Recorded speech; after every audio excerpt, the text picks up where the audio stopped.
Praise the Lord. உலகத்தால் நீங்கள் நிராகரிக்கப்பட்டிருக்கலாம், ஆனால் தேவனால் நீங்கள் நிலைநிறுத்தப்படுவீர்கள். நம்ம வசனம் சொல்லுது, எவரையும் மேன்மைப்படுத்த அவர் கருத்தினால் ஆகும். உலகம் தள்ளிடுச்சுன்னு கவலைப்படாதீங்க.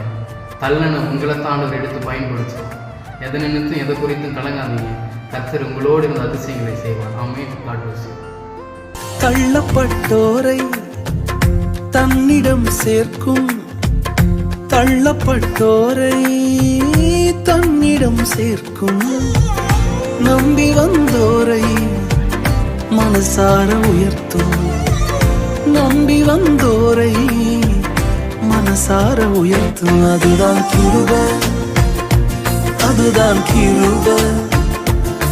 நான் நினைத்ததிலும் உயர்த்தி வைத்ததே.